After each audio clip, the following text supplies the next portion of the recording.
Place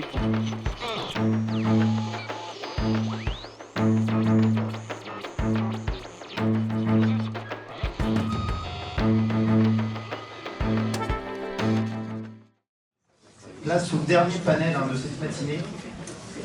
Comme vous avez pu le voir, beaucoup de questions ce matin ont été posées sur l'aspect éthique de toutes ces avancées, de toutes ces innovations, que ce soit sur l'intelligence artificielle, la robotique, ou même les cellules souches, enfin, tous les sujets qu'on a abordés ce matin.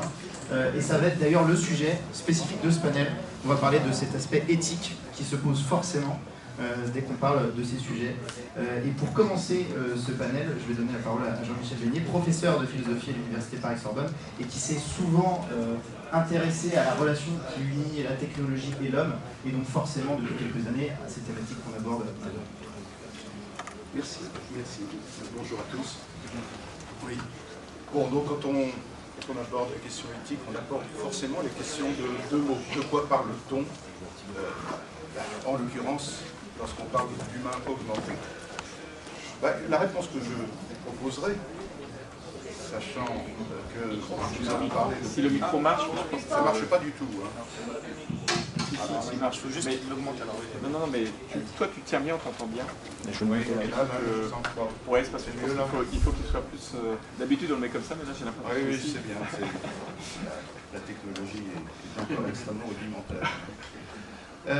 Oui, alors de quoi on parle au juste? Vous avez parlé depuis ce matin de l'humain augmenté. Bon, je pense qu'il y a un aspect peut-être qu'on n'a pas suffisamment mis en évidence, c'est que quand on parle de l'humain augmenté, on parle d'une figure qui est née de la transformation des objectifs de la médecine.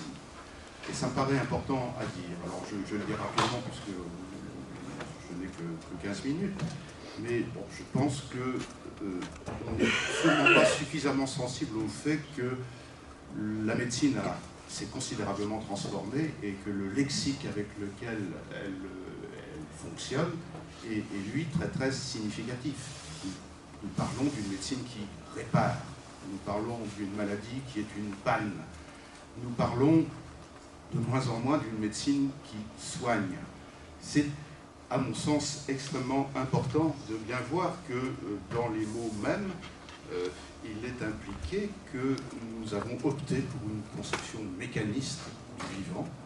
Nous sommes de plus en plus les uns et les autres convaincus d'être des organismes composés de pièces qu'on peut rectifier, qu'on peut améliorer, qu'on peut booster, enfin bref.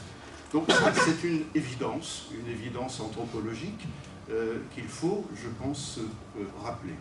De même, nous parlons d'une médecine qui a considérablement accru son champ de compétences.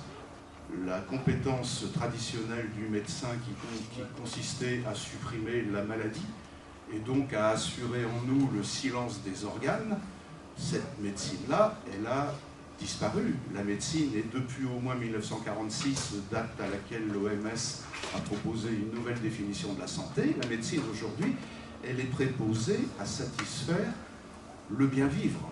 C'est le terme même employé pour désigner la santé. Qu'est-ce que c'est que la santé? C'est le bien-vivre individuel et collectif auquel tout être humain doit prétendre.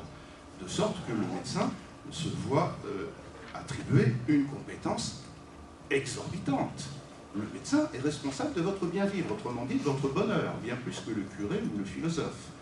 Je crois que c'est important de le dire, de sorte que l'humain augmenté, eh bien, il est apparu dans ce contexte-là, dans le contexte donc qui rend évident que la médecine doit contribuer à nos performances, pour autant que les performances font partie du bien-vivre.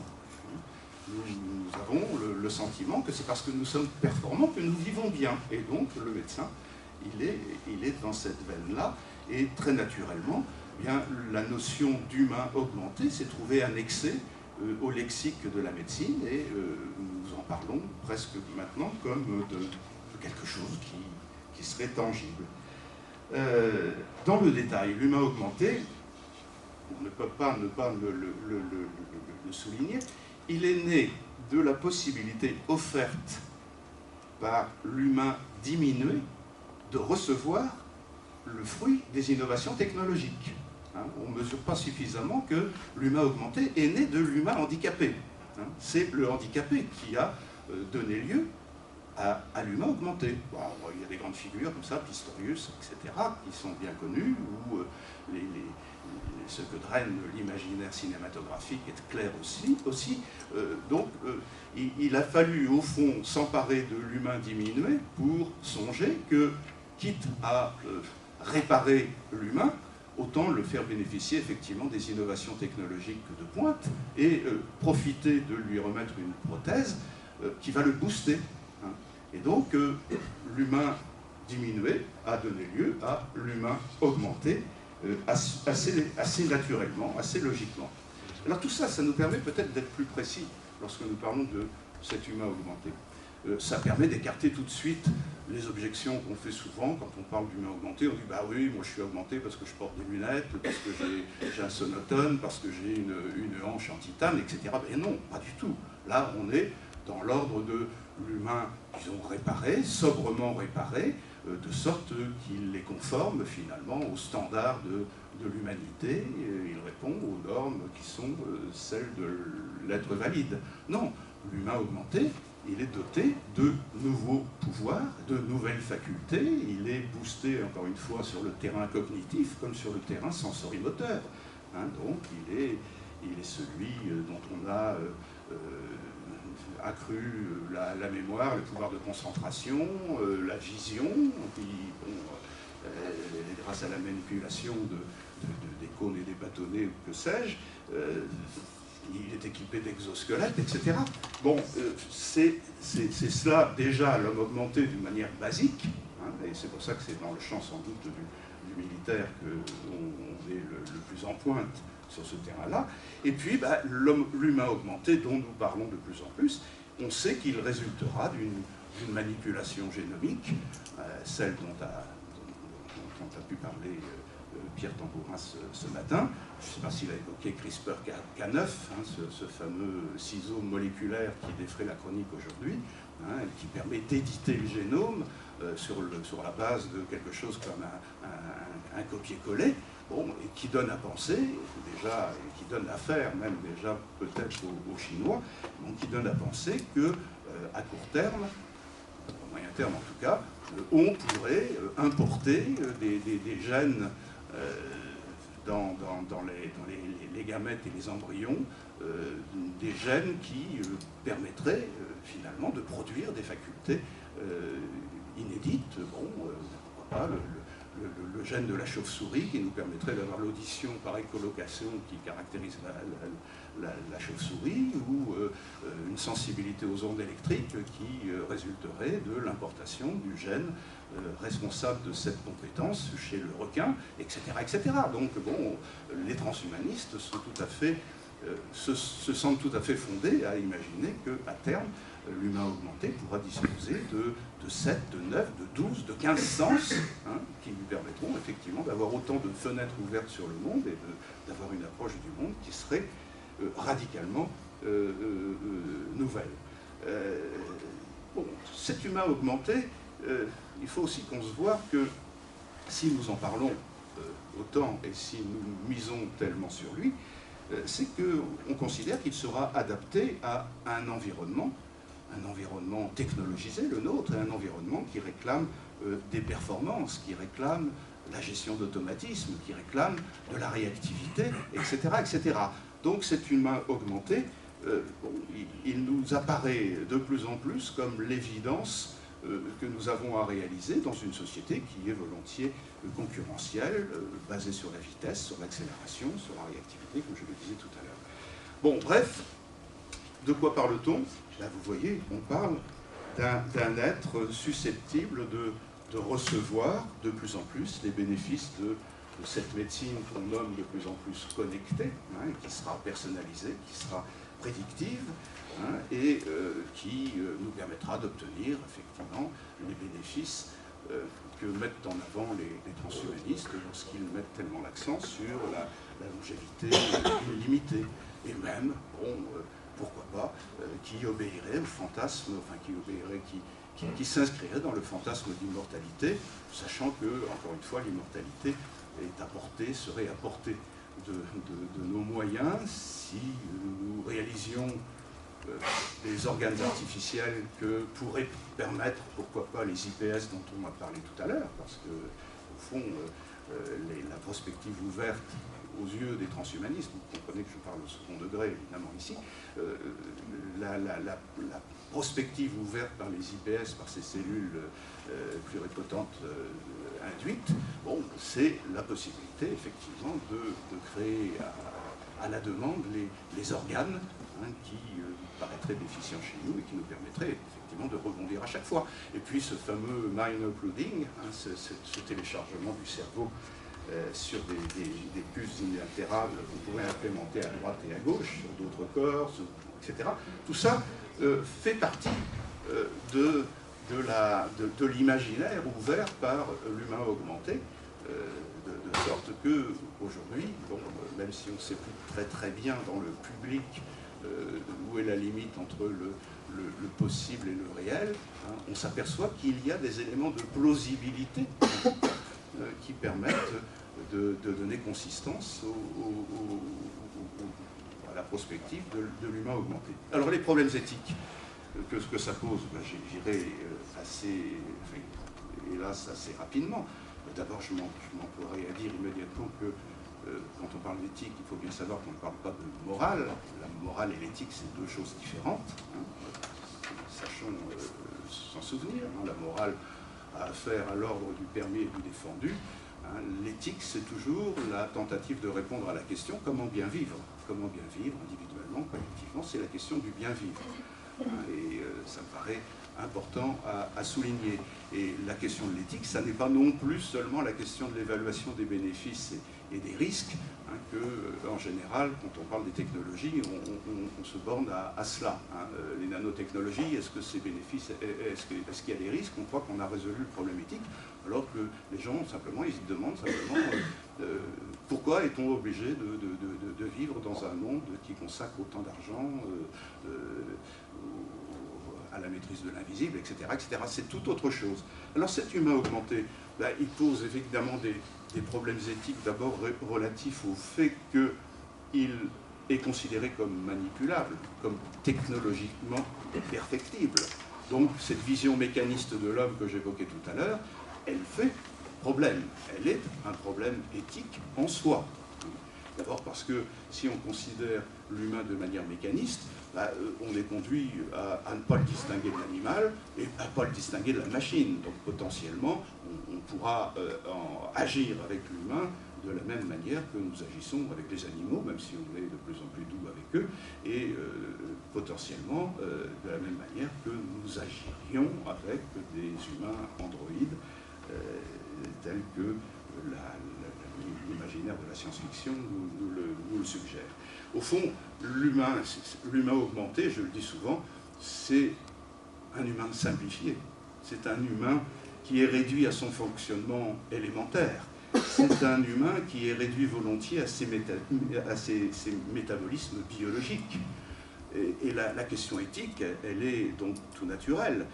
Quels risques éthiques y a-t-il à considérer l'humain comme un être qui serait simplement constitué de pulsions, comme les animaux le sont, ou qui serait considéré comme une boîte noire, hein, c'est-à-dire accueillant des inputs et émettant des outputs. Ce risque-là, il existe évidemment, hein, et on sait qu'il porte à instrumentaliser facilement l'humain, hein, si on déclare que les humains sont des animaux comme les autres, comme le font certains écologistes, ou si on met en avant le fait que l'humain n'a pas de libre arbitre, puisque de toute façon de la vie intérieure de l'humain on ne peut rien dire scientifiquement, donc il est purement et simplement exposé à des déterminismes, cet humain que nous sommes, et pour peu que l'on sache jouer sur les circonstances de ces déterminismes, on doit obtenir de l'humain un certain nombre de choses. C'est les principes de la psychologie comportementaliste qui sert de B à bas à n'importe quelle stratégie de management sur l'humain. Alors, je disais que l'humain augmenté est un humain simplifié. Il est simplifié à mes yeux par le fait même qu'on le dépouille de plus en plus de sa dimension symbolique. Qu'est-ce que c'est que la dimension symbolique de l'existence humaine? C'est le fait que nous ne sommes pas des êtres de signaux comme le sont les animaux. Nous sommes des êtres de signes. Nous sommes des êtres de signaux pour une part, c'est-à-dire que nous réagissons à des stimuli, et nous réagissons par des comportements à des stimuli comme tous les animaux, mais ce n'est pas par là que nous sommes le plus humains. Nous sommes le plus humains lorsque nous réagissons à des signes par d'autres signes. Si je dialogue avec vous, j'échange avec vous du langage. Si vous me projetez des signaux, je vais réagir par des comportements.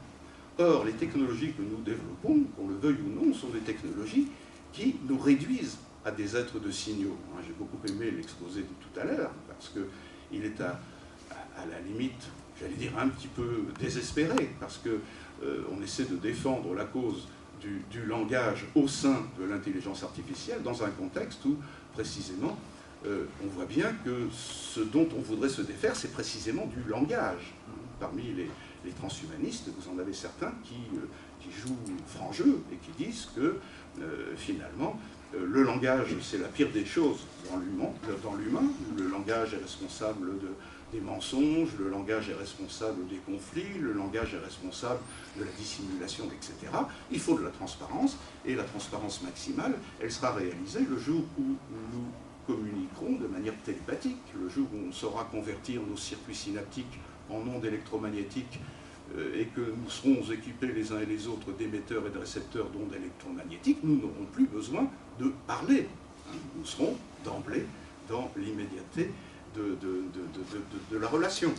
Eh bien, c'est ça que j'appelle dépouiller l'humain de sa dimension symbolique, le symbole étant toujours l'élément de liaison entre les humains, au profit d'une dimension proprement signalétique. J'ai 30 secondes encore. Eh bien, voilà. Bon, vous aurez compris, donc, très rapidement, que ce que je redoute, moi, derrière cette figure de l'humain augmenté, c'est que l'on confonde de plus en plus la vie avec le vivant, la vie avec la survie, la vie avec l'élémentaire en nous. Et dans mes polémiques fréquentes avec les transhumanistes sur la question de l'immortalité, c'est toujours cela qui revient. Je pense que cette immortalité qu'ils nous souhaitent, c'est l'immortalité de l'animal. Et bon, de ce point de vue-là, j'y mets quand même quelques objections. Donc ma conclusion, elle est simple. L'homme augmenté, ce peut être un objectif désirable, certes, si on définit le bien vivre comme l'adaptation à un monde dominé par des machines. Plus nous développons de machines, plus nous sollicitons de compétences pour communiquer avec ces machines. Donc cette augmentation que l'on met en avant, c'est une augmentation destinée à faire en sorte que nous soyons à la hauteur de nos machines. Alors, si c'est ça notre objectif, effectivement, l'humain augmenté est la bonne formule. Par contre, c'est une menace, l'humain augmenté, si on pourrait être tenté de privilégier des idéaux de convivialité, des idéaux de bonheur tranquille, de réflexion profonde, etc., etc. Donc on voit bien que l'humain augmenté, il pose la question des valeurs qu'on a envie de défendre. Et quand on a choisi de traduire enhancement, le terme américain à la base, quand on a choisi de le traduire par augmentation plutôt que par amélioration, ce qu'on pouvait faire, on a fait le choix. On a fait le choix du plus contre le mieux, tout simplement. Merci. Merci Michel. On va donc maintenant passer à la dernière présentation de la matinée. Avant vos questions, bien évidemment, et on va donner la parole à Hugo Bain, qui est coordinateur du projet Human Lab, et justement qui va finir cette matinée en nous présentant ce projet, qui est un projet très concret dans l'homme augmenté, et encore, je ne sais pas si on peut dire, réparer ou augmenter. La question... le temps de câbler ici. Le câble de l'écran. Le temps de finir, très bien. Voilà, merci pour votre patience. Donc merci beaucoup pour cette invitation. Et donc moi je vais vous parler, en fait, je vais descendre au terrain pour vous parler d'une histoire vraie, en fait, une histoire qu'on vit actuellement avec notre projet. Et donc je vais vous parler du projet d'une association qui travaille avec des startups et qui a à mi-chemin entre le microscopique, le macroscopique, l'éthique, les personnes et la technologie. Donc, cette histoire, hop, c'est celle qui a commencé en 2012. Donc en 2012, à l'époque, moi je suis chargé de mission auprès du président de la métropole et ma mission c'est de développer le Fab Lab de Rennes. Est-ce que vous savez ce que c'est qu'un Fab Lab? Très bien. Donc à cette époque-là, on débute, on vient d'ouvrir un tout petit atelier expérimental au sein de l'école d'art de Rennes, ouvert à tous, qui est une usinette à fabriquer n'importe quoi, qui a une particularité, c'est que d'abord n'importe qui peut y entrer sur des crayons gratuits, ensuite n'importe qui peut y faire n'importe quoi sauf des armes, et troisièmement, on y produit du code, des plans, de la convivialité, des liens et du réseau. Et le code et les plans qu'on produit ont une particularité, c'est qu'ils sont refabricables à usage non commercial par n'importe qui. J'insiste sur ce point. Nous sommes dans l'open source. Et dans l'open source, pas le code, mais des objets. Des tabourets, des chaises, tout ce qu'on veut. Donc à cette époque-là, on organise un grand événement dont je suis chargé, et dans cet événement, on installe un Fab Lab temporaire. Il y a 60 000 personnes qui viennent sur 10 jours, et dont ce jeune homme qui s'appelle Nicolas Huchet, qui est devenu un de mes meilleurs amis. Et Nicolas il nous demande si on s'intéresse au robot, parce qu'il voit les premières imprimantes 3D. On lui dit que oui, on lui en montre sur Internet, il nous demande si ça peut s'imprimer. Là, il met la main sur l'épaule, et c'est là que je découvre qu'en fait, sa main, elle est en plastique.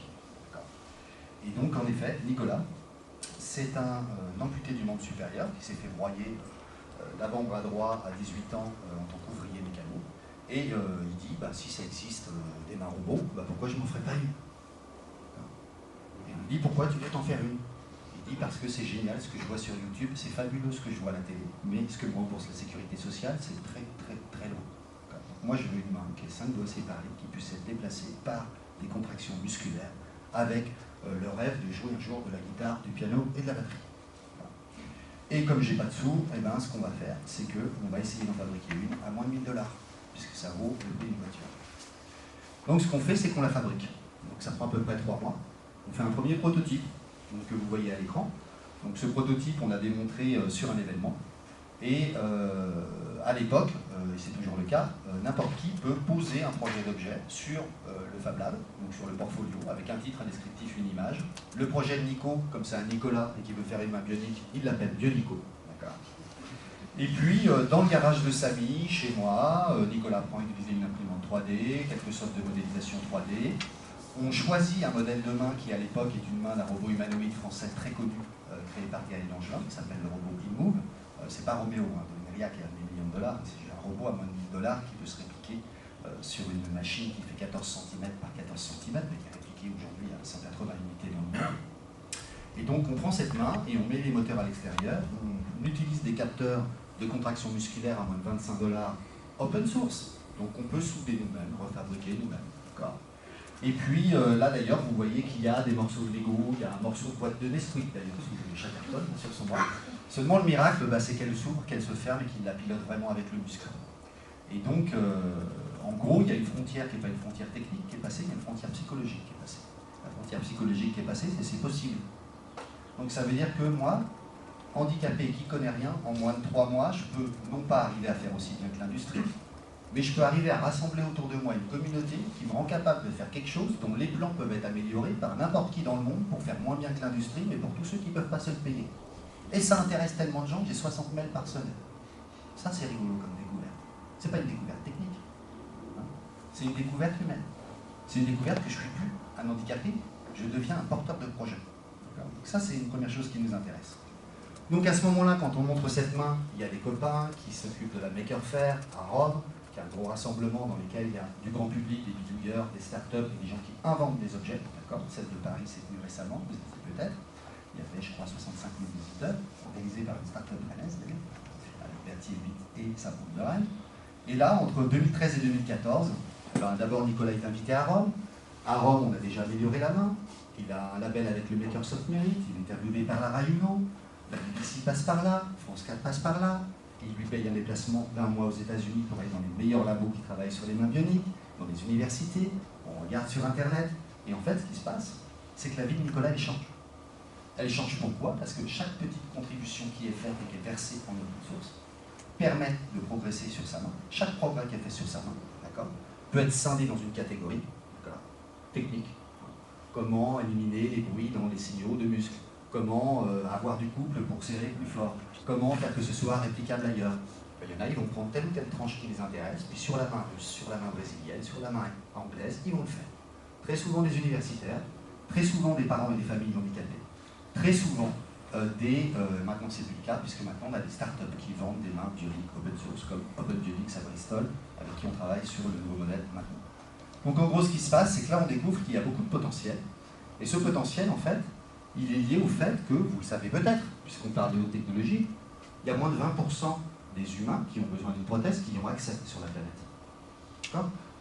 Aujourd'hui, on peut mouvoir un fauteuil roulant par un capteur d'ondes neuronales comme le Neurosky à moins de 100 $ qu'on peut acheter d'occasion sur eBay, mais vous n'avez pas, ce qui circule sur Internet, un plan de fauteuil roulant qui puisse être appliqué dans un lycée technique sur toute l'Afrique. Mettez deux de vos ingénieurs là-dessus, vous serez des héros planétaires. Moi, ça me pose une question éthique qu'on prendra en débat. Pourquoi on le fait? C'est pas rentable. En effet, ça ne l'était pas. Maintenant, les choses sont un petit peu différentes avec le réseau des labs qui existent. Donc en gros, là, il fait la couverture de mecs aux États-Unis, il fait le TEDx Rennes, le TEDx Berlin, le TEDx Madrid, où il innove, etc., des prix. Et puis, il est toujours au LSA, Nicolas. Donc, qu'est-ce qu'on fait? On crée une association pour qu'il puisse se faire rémunérer ces conférences. Avant de créer cette association, ce qu'on a découvert, c'est que le réseau des Fab Labs, c'est un réseau qui est totalement hétérogène, plus particulièrement en France, mais dans lequel on a une grammaire qui est basée sur les communs. D'accord? Cette grammaire, elle fait que si je modélise une balle, cette balle, quel que soit votre modèle d'imprimante, que vous soyez Cooper standard, que vous ayez une superbe machine, ou que vous soyez un particulier, vous n'imprimerez pas une balle de la même qualité, mais vous aurez tous les deux une balle dans la main. Si je dessine un tabouret et que vous le découpez à partir du dessin, vous pourrez le découper dans un lycée technique, vous pourrez le découper avec une scie sauteuse sur le patron papier, ou vous pourrez le découper en métal au Tech Shop de Idéo Leroy Merlin, ici à Ivry. Pourquoi? Parce qu'on a une grammaire qui est agnostique en termes de technologie propriétaire. Cette grammaire est constituée pour permettre à n'importe quel humain d'itérer ce que les autres ont créé. C'est pas l'open innovation dont on parle. D'accord? Et ça, on veut l'appliquer donc simplement au domaine du handicap. Pour dire, vous n'avez pas de sous, vous pouvez refabriquer tout ou partie à la maison de ce que vous pouvez fabriquer. Vous ne savez pas le fabriquer, vous allez dans un lieu convivial, et j'y reviendrai, à côté de chez vous, qui est comme une cuisine, qui a un atelier qui s'appelle un Fab Lab. D'accord? Et en le faisant, vous n'êtes plus seul, mais vous êtes responsable. Parce que vous n'êtes pas un consommateur qui attend d'avoir les moyens d'accéder à un marché sur lequel il est intéressé. Donc ça, c'est les effets techniques, c'est qu'on rend visible des choses que les gens avaient déjà inventées dans leur garage, très souvent, ou qui perfectionnent. Et il y a un effet social qui est beaucoup plus important, c'est que je ne suis plus celui qu'on soigne, je me soigne en faisant un projet. Donc ça veut dire que nous, justement, je me reconnais beaucoup là-dessus, on n'est pas dans la réparation physique, on est dans le fait que les handicapés deviennent des chefs de projet, avec des gens qui ont des compétences complémentaires, pour construire des aides techniques qui peuvent être propagées au niveau planétaire légalement. Donc c'est un petit peu alternatif à un certain nombre de... Les fondamentaux qui donnent du sens, c'est les communs. Donc comme Wikipédia, d'accord, comme Wikicommons, on souhaite qu'on puisse, vous voulez distribuer une main bionique, contactez les concepteurs qui ont permis à toutes les familles de se les refabriquer, ils peuvent vous vendre une licence de fabrication pour la faire en plastique injecté. D'accord, et vous ferez votre business. Personne ne le fait, les mains sont quand même disponibles et les gens peuvent se les fabriquer à la maison ou dans les Fab Labs. D'accord? Donc pour ça, on utilise des licences qui sont plutôt du type Creative Commons, qui permettent de donner à usage non commercial des textes, des plans, des objets en 3D, des designs en 2D, du code source, d'accord, des programmes qui fonctionnent sur 4 couches techniques que je n'aurai pas le temps de détailler ici. On utilise le logo du milieu, l'open source hardware. L'open source hardware, en gros, c'est la fameuse carte Arduino. C'est un tas de trucs qui font que des non-techniciens peuvent facilement faire des choses qui étaient considérées comme compliquées. Donc ça, on l'utilise. Et puis la troisième formule qui donne du sens, c'est qu'on ne le fait pas en centre de recherche avec, d'un côté, t'as pas bac plus 4, tu rentres pas. Non. Tu veux apprendre à modéliser en 3D pour modifier la main, pour faire un trou, pour ton bras qui n'a pas la même forme, eh ben on va te l'apprendre avec ce qui est disponible comme logiciel, si possible libre, pour pas que tu aies besoin de les pirater. Donc ça crée autre chose que de la technologie, ça crée de la cuisine. C'est-à-dire, je rentre dans une cuisine, je ne sais peut-être pas très bien faire les sauces, mais je participe au plat. Quand le plat est fait, je suis reconnu pour mes compétences parce qu'elles sont appliquées en groupe. Donc pour nous, cette dimension sociale, elle fait partie de la reconstruction de soi. D'ailleurs, je ne suis pas médecin, mais je pense que quand quelqu'un ne veut pas guérir, vous pouvez lui administrer des super médicaments, vous aurez beaucoup moins de bons résultats que quand il veut guérir ou qu'il se sent bien. Et c'est particulièrement valable pour les traumas constatés sur les personnes d'ailleurs qui ont été amputées de membres, notamment supérieurs. Donc en gros, on crée l'association My Human Kit, on fait ça dans un petit village à côté de Rennes, ça s'appelle Saint-Didier, avec deux objectifs. Le premier, porter le projet de Nicolas qui s'appelle Bionico, avec ce logo qui était notre ancien logo, et permettre à Nicolas de facturer ses prestations comme conférencier international pour en gros payer ses autres voyages, pour en gros trouver des alliés, pour en gros faire progresser les prothèses de membres supérieurs. En 2015, Nicolas, il est promu par le MIT Awards. Donc là, c'est pour un ouvrier mécanicien assez rare. Il se retrouve avec dans le club des anciens Nobel qui ont eu le MIT Award, donc bombardé dans un certain nombre de cercles décisionnels où on allonge les zéros. Et lui, il a rencontré beaucoup de monde. Il a fait à ce moment-là à peu près 16 pays. Nous, on commence à tirer un petit peu la langue à l'aider, à organiser des hackathons à Rennes avec des roboticiens, on a trouvé des appuis à gauche et à droite, il n'y a pas de trésorerie. On est à 500 € de trésorerie en mai dernier. Donc, au moment où il a ce titre-là, on prend une décision. Soit tu arrêtes tout, tu viens de faire une formation d'ingénieur du son, et puis ce que tu vas faire, c'est d'arrêter d'être le héros à la main bionique pour prendre une vie normale, parce que ça te fatigue peut-être, tout ça. Deuxième option, on va au bout sur la prothèse de main bionique, puisqu'en 3 ans, il y a beaucoup d'équipes qui se sont mises sur les prothèses opératives, des communautés entières comme Open Prosthetics, des universités qui travaillent là-dessus. On les connaît toutes. Dans ce cas-là, on va au bout, on met tout le monde en branle pour documenter cette main-là. Ou alors on réalise un rêve qu'on appelait au départ le Handilab, et qui ne peut plus s'appeler le Handilab, parce que le Handilab, c'est comme si vous faisiez une porte pour les handicapés, une porte pour les valides, alors que si vous avez une porte large, c'est pour tous les humains. Donc c'est le Human Lab maintenant. Et là, on va ouvrir un Fab Lab, d'accord? Et dans ce Fab Lab, valides et handicapés vont co-construire des choses, les documenter pour les autres, et tout autre Fab Lab ou lieu médical qui veut s'appuyer sur la base de plans planétaires ou en documenter, et qui s'engagerait à accueillir valides et handicapés pour les aider à fabriquer ça, rentre dans un réseau des Human Lab mondiaux. Et nous on dit, autour d'une table et d'un café, ben on va faire ça. Donc ça on le dit au mois de mai dernier. Dans la foulée, qu'est-ce qu'on fait? Eh ben on décide de passer de Nicolas Huchet à l'association My Human Kit, puisque Nicolas c'est quand même plus de 750 mentions presse cette année, donc c'est quand même un poids médiatique important. Il est beaucoup plus connu en Amérique du Sud par exemple qu'en France, plus connu en Russie qu'en France. Et on décide de passer de Bionico Hand à tous les handicaps. C'est pas nous qui allons le faire. Nous, ce qu'on veut, c'est des agitateurs qui fassent que les gens soient conscients de leur capacité à changer leur propre vie. Et pas avec la technologie. Ensemble, par le lien également. Parce que nous, ce qu'on a constaté, c'est que quand quelqu'un participe à la création de son fauteuil roulant lui-même, même si ce n'est pas le meilleur fauteuil roulant du monde, c'est autre chose que d'avoir de l'argent pour s'en acheter un. Parce qu'il tisse des liens, il rencontre des personnes, il est reconnu pour son rôle dans cette chose-là. Et nous, les gens qu'on a vus qu'au bout de 6 mois, même quand le progrès technique était relativement moyen, d'accord, cette personne-là devenait un animateur de communauté, sortait des compétences, rassemblait d'autres personnes, experts, et que ça allait rebondir ailleurs. Donc en gros, les deux axes, c'est ça. On passe de Nicolas à l'association et de la main à tous les handicapés. Là, 3 étapes pour nous. La première, c'était être crédible.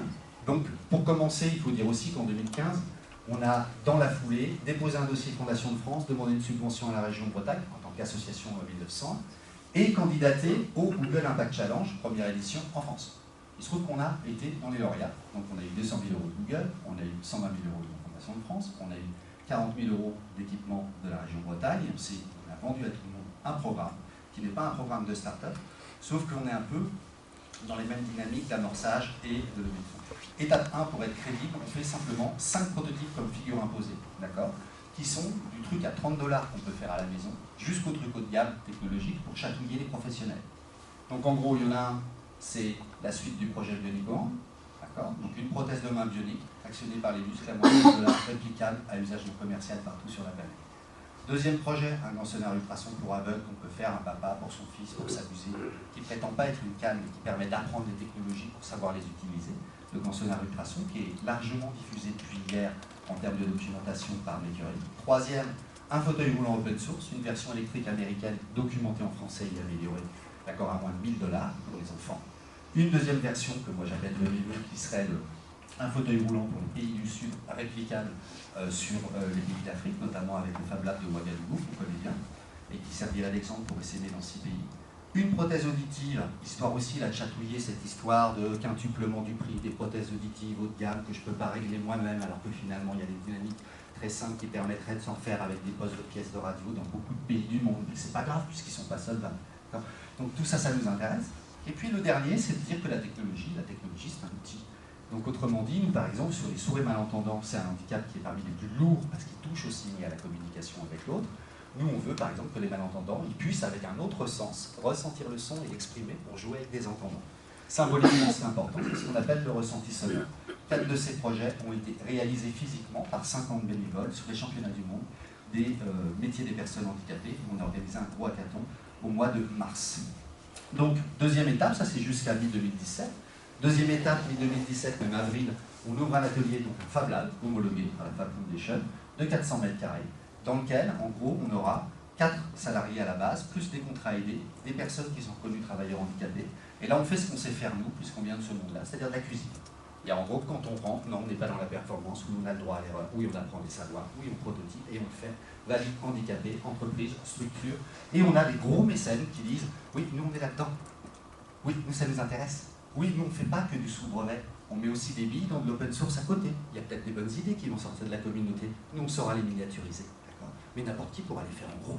Nous, ça nous intéresse. Du moment que n'importe qui peut les faire en gros. Merci, on va être dessus. Donc nous, ce qu'on connaît, c'est ce qu'il y a sur la photo de droite. C'est-à-dire se réunir autour d'une table, s'arrêter pour boire un café, mettre en confiance des gens qui ne le sont pas. Et quand des gens sont reconnus travailleurs handicapés, qu'ils aiment le grand air comme agriculteurs et qu'on les colle dans un centre d'appel, on ne peut pas dire qu'ils sont contents parce qu'ils ont du boulot. Parce qu'ils sont dans un centre d'appel, c'est pas ça qui est bien. Donc nous, on a envie qu'ils puissent faire des choses, et il y a bien une chose dans laquelle ils sont tous experts, c'est leur propre handicap. Donc, troisième phase, à partir de 2018, on essaie partout. Aujourd'hui, on a parcouru pas mal de pays. En Afrique, d'ailleurs, c'est pas juste, puisqu'en Afrique, on a des alliés à Dakar, des alliés à Bamako, on a des alliés à Ouaga. On a surtout des alliés au niveau des Fab Labs francophones, qui sont nés depuis qu'on les a rencontrés. On connaît les gens en Russie, on connaît pas mal de monde en Inde, aux États-Unis, en Amérique du Sud. On connaît personne à peu près, à part au Hackerspace de Auckland. Et en gros, comme catégorie, les gens qu'on a rencontrés lors de conférences pour tisser des liens, générer du code source et des plans et des expertises, c'est essentiellement les universités, des médecins comme le Dr Shi, l'hôpital John Hopkins, qui nous suit depuis le tout début, fin 2012, et qui lui est le pape des greffes innervées qui permettent de piloter des prothèses, donc à la frontière de ce qui est dans et hors le corps, dans le pilotage des choses. Bien évidemment des festivals de makers, comme on dit, donc des trucs où on va se réunir pour hacker des choses, faire des codes sources, etc. Et des femmes. Donc ça c'est notre réseau, et dans ce réseau-là, on va dire qui, voilà, ça marche, qui veut rentrer dedans. Aujourd'hui, après, un an après donc la décision qui a été prise, en gros, qu'est-ce qui s'est passé? On a eu donc Google.org, pas Google.com, Google.org, la fondation philanthropique, qui nous a doté donc, de 200 000 €, la Fondation de France, la région Bretagne. On vient d'avoir un nouveau partenaire qui s'appelle l'AGFIP, à hauteur de 360 000 €. Pour info, l'AGFIP, c'est lui qui collecte toutes les taxes auprès des entreprises qui ne prennent pas leur quota de personnes handicapées, et c'est lui qui finance la totalité des adaptations au poste de travail, des formations continues et de la réinsertion des personnes handicapées. Nous, on s'occupe d'un programme pilote unique en son genre pour eux, pour l'instant, pour les 3 ans à venir. Donc on ne fait pas de contrat de prestation avec eux, on signe un partenariat dans lequel on s'engage sur une quantité de temps et on prévend notre temps pour rester éthique et en quelque sorte pouvoir continuer à prendre des initiatives. Le budget, autant être fou jusqu'au bout. On est autour d'une table avec un café, on dit qu'est-ce qu'il nous faut pour ouvrir le truc, voyager dans les pays, recruter 4 personnes, avoir les machines, payer l'électricité, payer le loyer, etc. Il nous faut 1,5 million d'euros. Donc aujourd'hui on est sur la courbe à 1,20 million, d'accord. On attend la signature d'un partenaire industriel, donc quelqu'un du monde du numérique, on a un Unify, quelqu'un du monde solidaire qui comprenne qu'on passe du temps ensemble et pas pour faire de la techno, c'est la Fondation de France, quelqu'un du monde du handicap et de l'emploi pour être dans le dur, le vrai, c'est-à-dire moi c'est bien beau tout ça, mais qu'est-ce que je vais faire comme boulot? Est-ce que c'est reconnu ce que j'apprends chez nous? C'est la GFI. On approche actuellement, plus qu'approche, on va signer un partenaire du monde du remboursement assurance, puisqu'il n'y a pas de protège générique. Il y a des médicaments génériques, mais pas de protège générique. Et puis un industriel. Donc ça, c'est actuellement où on en est. Ensuite, je termine, 30 secondes, c'est bon. Ce qui s'est passé depuis janvier, moi j'ai lâché mon boulot, je suis parti pour être coordinateur de l'association. Nicolas n'est plus chômeur, il s'est embauché au mois de février. On est dans un espace de coworking qui mélange associations et start-up d'économie sociale et solidaire AREL que vous voyez en photo. On a créé le site internet MyHumanKit, nos boîtes pro, mis en place une compta. Maintenant, on peut faire des fiches de paye. Le troisième larron, qui est un prof de mécanique auto, qui lui fait déjà des prototypes avec des handicapés dans un atelier participatif, Johan, nous rejoint au mois de septembre.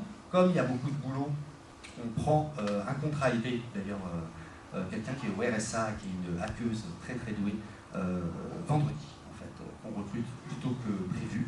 Et on cherche notre dernier grand partenaire, fondation ou fonds de solidarité, à hauteur de 300 000 € pour 3 ans, sachant qu'on n'aura que 6 grands partenaires qu'on affichera pour les 3 prochaines années.